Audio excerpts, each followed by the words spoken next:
ইরানে আজই অভিযান চালাতে পারে যুক্তরাষ্ট্র। মিত্রদের সতর্ক করেছেন ট্রাম্প। দাবি গণমাধ্যমের, আঘাত এলে মার্কিন ঘাঁটি ও জাহাজে হামলার হুঁশিয়ারি তেহরানের। ইউক্রেনে রুশ ড্রোন হামলায় নিহত 15, আহত 7। যুদ্ধবন্ধে ফের আবুধাবিতে বসছে ওয়াশিংটন, মস্কো, কিয়েভ। রাশিয়াকে কৌশলগতভাবে পরাজিত করতে ব্যর্থ ইউরোপ, দাবি ক্রেমলিনের। এবং সীমিত আকারে রাফার সীমান্ত খুললেও গাজায় থামেনি প্রাণহানি, একদিনের শিশুসহ নিহত 5। লেবাননেরও হামলা অব্যাহত। যুক্তরাষ্ট্র আজই ইরানে হামলা চালাতে পারে বলে মধ্যপ্রাচ্যের মিত্রদের সতর্ক করেছেন মার্কিন প্রেসিডেন্ট। সাবেকের এক শীর্ষ মার্কিন গোয়েন্দা কর্মকর্তার বরাত দিয়ে এমন দাবি করেছে ওয়াশিংটন ডিসি ভিত্তিক একটি গণমাধ্যম। এদিকে ইরান হুঁশিয়ার করে বলেছে, যুক্তরাষ্ট্রের যে কোনো হামলার জবাবে মার্কিন ঘাঁটি, জাহাজ ও মিত্রদের লক্ষ্যবস্তু করা হবে। চলমান উত্তেজনার মধ্যেই উত্তর ভারত মহাসাগরে চীন ও রাশিয়ার সঙ্গে যৌথ নৌ মহড়ার ঘোষণা দিয়েছে ইরান। ইরানের উদ্দেশ্যে রণতরী পাঠিয়ে যুদ্ধের স্পষ্ট বার্তা দিয়েও বারবার সমঝোতার আশা দিচ্ছেন মার্কিন প্রেসিডেন্ট ডোনাল্ড ট্রাম্প। আবারও ফক্স নিউজকে দেয়া সাক্ষাৎকারে তিনি বলেন, খামেনি প্রশাসনের সঙ্গে আলোচনা চললেও ভবিষ্যৎ এখনও অনিশ্চিত। সম্ভাব্য সামরিক পদক্ষেপের পরিকল্পনা আঞ্চলিক মিত্রদের কাছ থেকেও গোপন করা হয়েছে বলে জানান ট্রাম্প। বলেন, নিরাপত্তার কারণে উপসাগরীয় মিত্রদের পরিকল্পনার কথা জানানো যাচ্ছে না।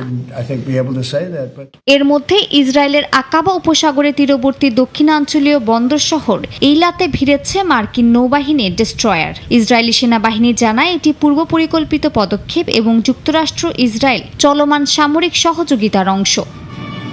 ট্রাম্পের বক্তব্যের বিপরীতে ইরানের প্রেসিডেন্ট মাসুদ পেজিশকিয়ান সাফ জানিয়েছেন, কূটনীতি অগ্রাধিকার হলেও চাপের মুখে আলোচনায় বসবে না তেহরান। মিশরের প্রেসিডেন্ট আবদেল ফাত্তাহ আল সিসির সঙ্গে ফোনালাপে পেজিশকিয়ান বলেন, যুদ্ধ ইরান, যুক্তরাষ্ট্র কিংবা মধ্যপ্রাচ্য কারো স্বার্থেই নয়। পাশাপাশি এক জনসভায় ইরানের প্রেসিডেন্ট আবারও দেশজুড়ে সাম্প্রতিক বিক্ষোভের জন্য ট্রাম্প এবং নেতানিয়াহুকে দায়ী করেন।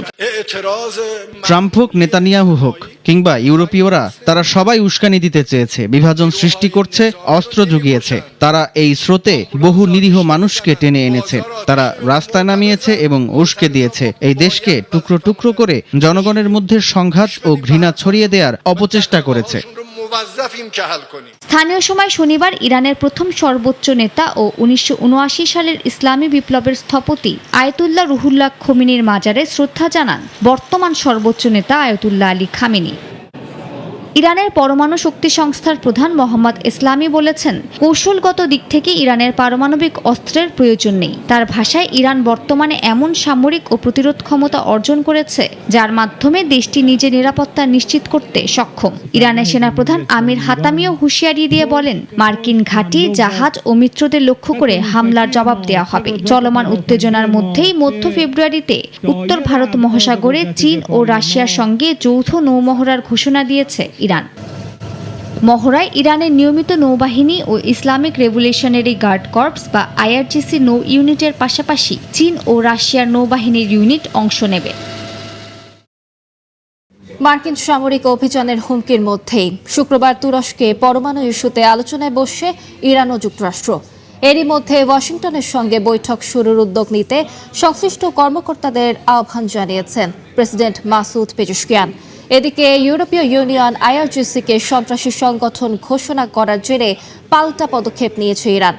ইউরোপীয় সেনাবাহিনীগুলোকে সন্ত্রাসী গোষ্ঠী আখ্যা দিয়ে EU রাষ্ট্রদূতদের তলব করেছে তেহরান। আলোচনায় আগ্রহী না হলে ইরানে সামরিক অভিযানের হুমকি দিয়ে আসছিলেন মার্কিন প্রেসিডেন্ট ডোনাল্ড ট্রাম্প। এর মধ্যেই সোমবার ইরান জানায়, যুক্তরাষ্ট্রের সঙ্গে পরমাণু আলোচনা পুনরায় শুরুর কাঠামো নিয়ে অগ্রগতি প্রত্যাশা করছে তারা। ইরানের পররাষ্ট্র মন্ত্রণালয়ের মুখপাত্র ইসমাইল বাঘেই বলেন, সৌদি আরব, মিশর, তুরস্ক সহ একাধিক আঞ্চলিক দেশ মধ্যস্থতাকারীর ভূমিকা পালন করছে। বার্তা সংস্থা রয়টার্সের তথ্য অনুযায়ী শুক্রবার তুরস্কের ইস্তাম্বুলে যুক্তরাষ্ট্র ইরানের মধ্যে পরমাণু আলোচনা অনুষ্ঠিত হবে। বৈঠকে অংশ নেবেন মার্কিন বিশেষ দূত স্টিভ উইটকফ ও ইরানের পররাষ্ট্রমন্ত্রী আব্বাস আরাকচি। আলোচনায় সৌদি আরব, কাতার, সংযুক্ত আরব আমিরাত ও মিশরের প্রতিনিধিরাও থাকতে পারেন। তবে আলোচনার আগে উইটকফ ইসরায়েল সফরে যাচ্ছেন, যেখানে তিনি বিনিয়ামিন নেতানিয়াহুর সঙ্গে বৈঠক করবেন। ভারত মহাসাগর ও মধ্যপ্রাচ্যে যুদ্ধজাহাজ ও বিমান মোতায়েন করেছে ওয়াশিংটন। ট্রাম্প প্রশাসনের শর্ত, ইরানকে ইউরেনিয়াম সমৃদ্ধকরণ বন্ধ করতে হবে, ক্ষেপণাস্ত্র কর্মসূচি সীমিত করতে হবে এবং আঞ্চলিক মিত্র গোষ্ঠীগুলোর প্রতি সমর্থন প্রত্যাহার করতে হবে। ইরান বলছে, পরমাণু ইস্যুতে নমনীয়তা দেখানো গেলেও ক্ষেপণাস্ত্র ও আঞ্চলিক প্রভাব নিয়ে আপোস করা কঠিন। অভ্যন্তরীণ পরিস্থিতিও তেহরানের জন্য বড় চাপ হয়ে উঠেছে। জানুয়ারিতে সরকার বিরোধী বিক্ষোভ দমনে হাজারো মানুষের মৃত্যু ইরানি নেতৃত্বকে উদ্বিগ্ন করে তুলেছে। রয়টার্সের একাধিক সূত্র বলছে, যুক্তরাষ্ট্রের সম্ভাব্য হামলা নতুন করে গণবিক্ষোভ উস্কে দিতে পারে। এটা শাসন ব্যবস্থার জন্য মারাত্মক ঝুঁকি বলে মনে করেন অনেকে। নিষেধাজ্ঞা শিথিল না হলে অর্থনৈতিক সংকট আরও ঘনীভূত হওয়ার আশঙ্কাও বাড়ছে। এর মধ্যেই ইউরোপীয় ইউনিয়ন আইআরজিসিকে সন্ত্রাসী সংগঠন ঘোষণা করলে পাল্টা পদক্ষেপ নেয় ইরান। তেহরান ইউরোপীয় সেনাবাহিনীগুলোকে সন্ত্রাসী গোষ্ঠী আখ্যা দিয়ে সব ইইউ রাষ্ট্রদূতকে তলব করেছে। বিশ্লেষকদের মতে, আলোচনা এগোনোর বার্তা আসলেও পাল্টা কূটনৈতিক চাপের দ্বৈত কৌশলেই ইরান দর কষাকষির অবস্থান শক্ত করতে চাইছে। ইউক্রেনে রাশিয়ার ড্রোন হামলায় অন্তত 15 জন নিহত হয়েছেন, আহত হয়েছেন আরও 7 জন। মস্কোর হামলায় বিদ্যুৎ অবকাঠামো ক্ষতিগ্রস্ত হওয়ায় ইউক্রেন জুড়ে বিদ্যুৎ সরবরাহ বিঘ্নিত হচ্ছে। প্রায় 3500 বহুতল ভবনে বিদ্যুৎ সরবরাহ সম্ভব হয়নি। যুদ্ধবন্ধে আগামী বুধ ও বৃহস্পতিবার ওয়াশিংটন, মস্কো, কিয়েভের ত্রিপক্ষীয় আলোচনায় দ্বিতীয় পর্ব সংযুক্ত আরব আমিরাতে হবে বলে জানিয়েছেন ইউক্রেনের প্রেসিডেন্ট। এদিকে ইউক্রেন যুদ্ধ রাশিয়াকে কৌশলগতভাবে পরাজিত করতে ইউরোপ ব্যর্থ হয়েছে বলে দাবি করেছে মস্কো। রাশিয়া ইউক্রেন উত্তেজনা বেড়েই চলেছে। শান্তি আলোচনার মধ্যেই অব্যাহত রয়েছে পাল্টাপাল্টি হামলা। স্থানীয় সময় রোববার ইউক্রেনের দক্ষিণ পূর্বাঞ্চলের তেরেনিভকা শহরে ড্রোন হামলা চালায় রুশ সেনারা। এ সময়ে হতাহত হন বেশ কয়েকজন। এদিকে ইউক্রেনের তাপমাত্রা নেমে এসেছে হিমাঙ্কের অনেক নিচে। রাশিয়ার হামলায় বিদ্যুৎ অবকাঠামো ক্ষতিগ্রস্ত হওয়ায় ইউক্রেন জুড়ে বিদ্যুৎ সরবরাহ বিঘ্নিত হচ্ছে। স্থানীয় সময় শনিবার গ্রিড সমস্যার কারণে 3500 বহুতল ভবনে বিদ্যুৎ সরবরাহ সম্ভব হয়নি। তীব্র শৈত্যপ্রবাহে কিয়েভে প্রায় 1000 আবাসিক ভবনে হিটার জ্বলেনি বলে জানিয়েছেন মেয়র ভিতালি ক্লিৎসকো। এর মধ্যে মার্কিন প্রেসিডেন্ট ডোনাল্ড ট্রাম্পের অনুরোধে কতদিন পুতিন হামলা বন্ধ রাখবে তা নিয়ে ইউক্রেনীয়বাসীর মধ্যে দেখা দিয়েছে অনিশ্চয়তা। যুদ্ধ বন্ধে আগামী বুধ ও বৃহস্পতিবার আবুধাবিতে ওয়াশিংটন, মস্কো, কিয়েভের ত্রিপক্ষীয় আলোচনার দ্বিতীয় পর্ব শুরুর কথা জানিয়েছেন ইউক্রেনের প্রেসিডেন্ট ভলোদিমির জেলেনস্কি। বলেন, সংঘাত বন্ধে কিয়েভ আবারও আলোচনায় বসতে প্রস্তুত। গেল মাসের শেষে অনুষ্ঠিত প্রথম বৈঠকে ফলপ্রসূ আলোচনা হলেও ভূখণ্ড ইস্যুতে কোনো অগ্রগতি হয়নি বলেও জানান তিনি। এদিকে ইউক্রেন যুদ্ধে রাশিয়াকে কৌশলগতভাবে পরাজিত করতে ইউরোপ ব্যর্থ হয়েছে বলে দাবি করেছেন রাশিয়ার নিরাপত্তা পরিষদের উপপ্রধান দিমিত্রি মেদভেদেভ। স্থানীয় সময় রোববার এক সাক্ষাৎকারে তিনি বলেন, এই লক্ষ্য অর্জনে ব্যর্থ হয়ে ইউরোপ উল্টো নিজের অর্থনীতি ও অস্তিত্বের ভিত্তিকেই ক্ষতিগ্রস্ত করেছে। নিষেধাজ্ঞা ও সামরিক সহায়তার নীতিতে ইউরোপই সবচেয়ে বেশি ক্ষতিগ্রস্ত হয়েছে বলেও দাবি করেন তিনি। ভেনেজুয়েলার পর এবার কিউবার ওপর আরও চাপ বাড়াচ্ছেন মার্কিন প্রেসিডেন্ট ডোনাল্ড ট্রাম্প। মানবিক সংকট এড়াতে ওয়াশিংটনের সঙ্গে চুক্তিতে আসার হুঁশিয়ারি দিয়েছেন তিনি। ভেনেজুয়েলার তেল সরবরাহ বন্ধ হয়ে যাওয়ায় গভীর সংকটে পড়েছে ক্যারিবীয় দেশটি। আর মাত্র 20 দিনের মজুত আছে কিউবার। এ পরিস্থিতির জন্য যুক্তরাষ্ট্রকে দায়ী করেছে রাশিয়া। মস্কোর অভিযোগ, একতরফা নিষেধাজ্ঞা দিয়ে অর্থনৈতিকভাবে কিউবার গলা টিপে ধরেছে যুক্তরাষ্ট্র। 1960 দশক থেকে চলা কিউবার উপর মার্কিন নিষেধাজ্ঞা আরও কঠোর করেছেন প্রেসিডেন্ট ডোনাল্ড ট্রাম্প। সম্প্রতি এক নির্বাহী আদেশে কিউবার কাছ থেকে তেল বিক্রি করে এমন যে কোনো দেশের পণ্যের উপর শুল্ক আরোপের ঘোষণা দেন তিনি। এই ঘোষণার পর কিউবার জ্বালানি সংকট আরও তীব্র আকার ধারণ করেছে। এতদিন কিউবার প্রধান তেল সরবরাহকারী দেশ ভেনেজুয়েলা নিরবচ্ছিন্ন সহযোগিতা করলেও মাদুরোকে গ্রেফতার ও ভেনেজুয়েলার নিয়ন্ত্রণ নেওয়ার পর সেই সরবরাহ বন্ধ হয়ে যায়। কিউবার সংকটময় পরিস্থিতিকে হাতিয়ার করে আরও চাপ বাড়ানোর ঘোষণা দিয়েছেন মার্কিন প্রেসিডেন্ট ডোনাল্ড ট্রাম্প। ট্রাম্প বলেন, কিউবার হাতে এখন আর অর্থ নেই পর্যাপ্ত তেলও। ভেনেজুয়েলার অর্থ ও জ্বালানির ওপর নির্ভর করেই দেশটি টিকে ছিল বলে দাবি করেন তিনি। এ অবস্থায় হাভানায় ওয়াশিংটনের সঙ্গে চুক্তিতে আসার হুঁশিয়ারি দিয়েছেন তিনি। ট্রাম্পের দাবি, সমঝোতায় এলেই কিউবা আবার মুক্তি পাবে। কিউবা সরকার ট্রাম্পের চাপকে অসাধারণ হুমকি আখ্যা দিয়ে আন্তর্জাতিক জরুরি অবস্থা ঘোষণা করেছে। দেশটির দাবি, যুক্তরাষ্ট্র যুক্তরাষ্ট্রের কিউবা বিরোধী ডানপন্থী গোষ্ঠী এই চাপের পেছনে কাজ করছে।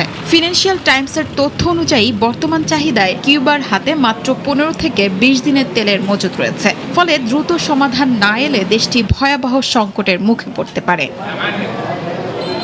এদিকে মেক্সিকো সাম্প্রতিক সপ্তাহগুলোতে কিউবায় তেল সরবরাহ বাড়ালেও মার্কিন সিদ্ধান্তে উদ্বেগ প্রকাশ করেছে দেশটির প্রেসিডেন্ট ক্লাউদিয়া শেনবাউম। তার আশঙ্কা এই পদক্ষেপ কিউবার হাসপাতাল, খাদ্য সরবরাহ ও মৌলিক সেবায় বড় ধরনের মানবিক সংকট সৃষ্টি করতে পারে। কিউবার মানবিক পরিস্থিতির জন্য যুক্তরাষ্ট্রকে দায়ী করেছে রাশিয়া। দেশটির পররাষ্ট্র মন্ত্রণালয়ের মুখপাত্র মারিয়া জাখারোভা কিউবাকে অর্থনৈতিকভাবে গলা টিপে ধরার অভিযোগ তুলেছেন। যুক্তরাষ্ট্রের একতরফা নিষেধাজ্ঞার বিরোধিতা করেন জাখারোভা। যুদ্ধবিরতির মধ্যেও গাজায় থামেনি প্রাণহানি।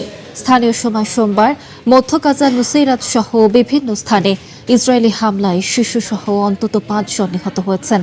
এরই মধ্যে গাজায় প্রশাসনিক ক্ষমতা হস্তান্তরের প্রস্তুতি সম্পন্ন করার কথা জানিয়েছে হামাস। এছাড়া নেতানিয়াহুর সঙ্গে আলোচনার জন্য ইসরায়েল সফরে যাচ্ছেন মধ্যপ্রাচ্যে ট্রাম্পের বিশেষ দূত স্টিভ উইটকফ। অন্যদিকে লেবাননে ইসরায়েলি বাহিনীর হামলায় একজন প্রাণ হারিয়েছেন, আহত হয়েছেন বেশ কয়েকজন।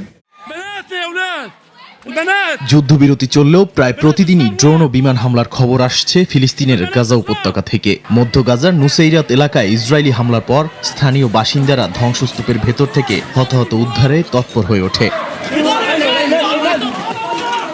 এদিকে প্রায় 2 বছর পর সীমিত আকারে গাজার রাফা সীমান্ত খুলে দেওয়ার পর কঠোর নিরাপত্তা যাচাই শেষে পায়ে হেঁটে যাতায়াতের অনুমতি মিলছে বাসিন্দাদের। দিনে সর্বোচ্চ 150 জন গাজা ছাড়তে পারলেও প্রবেশের অনুমতি পাচ্ছেন তুলনামূলকভাবে অনেক কম মানুষ। স্বাস্থ্য কর্তৃপক্ষ বলছে বর্তমানে প্রায় 20,000 রোগী বিদেশে জরুরি চিকিৎসার জন্য অপেক্ষা করছেন।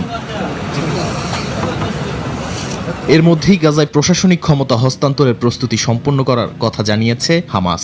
সংগঠনটির মুখপাত্র বলেন, গাজার সরকারি ও প্রশাসনিক প্রতিষ্ঠানগুলো একটি জাতীয় টেকনোক্রেটিক কমিটির কাছে হস্তান্তরের জন্য প্রয়োজনীয় সব ব্যবস্থা নেওয়া হয়েছে। এমন উত্তপ্ত পরিস্থিতিতে ইসরায়েল সফরে যাচ্ছেন যুক্তরাষ্ট্রের মধ্যপ্রাচ্যে ট্রাম্পের বিশেষ দূত স্টিভ উইটকফ। গাজা যুদ্ধবিরতির দ্বিতীয় ধাপ রাফা সীমান্ত ও ইরান ইস্যুতে নেতানিয়াহুর সঙ্গে আলোচনার কথা থাকলেও সমালোচকরা বলছেন এই মধ্যস্থতা আসলে শিয়ালকে মুরগির পাহারাদার বানানোর শামিল। কারণ যে যুক্তরাষ্ট্র ইসরায়েলের সামরিক ও কূটনৈতিক পৃষ্ঠপোষক, সেই দেশই আবার যুদ্ধবিরতি ও মানবিক প্রবেশাধিকার দেখভালের দায়িত্ব নিচ্ছে।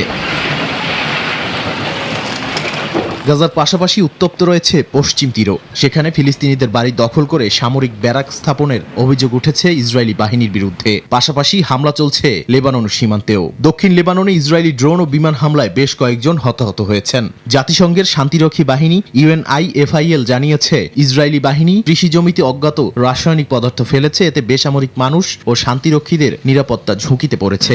যদি ইসরায়েলের দাবি পদার্থটি বিষাক্ত নয়, তবুও হামলা এবং বাধ্যতামূলক স্থানান্তর নির্দেশ নতুন করে সংঘাতের আশঙ্কা বাড়াচ্ছে।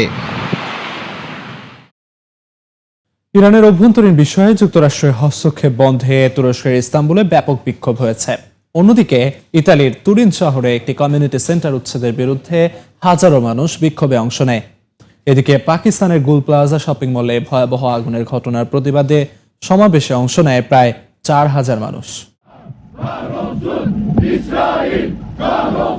স্থানীয় সময় রোববার তুরস্কের ইস্তাম্বুলে মার্কিন কনসুলেট জেনারেলের সামনে জড়ো হয় শত শত বিক্ষোভকারী।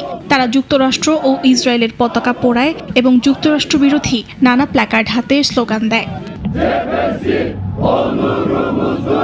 বিক্ষোভকারীরা মার্কিন প্রেসিডেন্ট ডোনাল্ড ট্রাম্প ও ইসরায়েলের প্রধানমন্ত্রী বিনিয়ামিন নেতানিয়াহুর ছবি আগুনে পুড়িয়ে প্রতিবাদ জানান। তাদের দাবি, ইরানের অভ্যন্তরীণ বিষয়ে যুক্তরাষ্ট্রের হস্তক্ষেপ বন্ধ করতে হবে। একই দিন চেক প্রজাতন্ত্রে প্রেসিডেন্ট পেত্রো পাভেলের প্রতি সমর্থন জানিয়ে প্রাগের ওল্ড টাউন স্কোয়ারে জড়ো হয় কয়েক হাজার মানুষ। বিক্ষোভকারীরা চেক, ইউক্রেন ও ইউরোপীয় ইউনিয়নের পতাকা তুলে ধরে পাভেলের ইউক্রেনপন্থী অবস্থানের প্রতি সমর্থন জানান।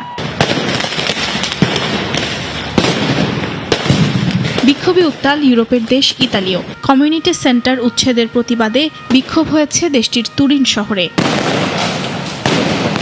আসকাতাসুনা কমিউনিটি সেন্টার উচ্ছেদের বিরুদ্ধে হাজারো মানুষ বিক্ষোভে অংশ নেয়। বিক্ষোভ চলাকালে পুলিশকে লক্ষ্য করে পাথর, বোতল ও আতশবাজি ছোড়া হয়। পরিস্থিতি নিয়ন্ত্রণে টিয়ার গ্যাস নিক্ষেপ করে পুলিশ। এদিকে পাকিস্তানেও বিক্ষোভ হয়েছে।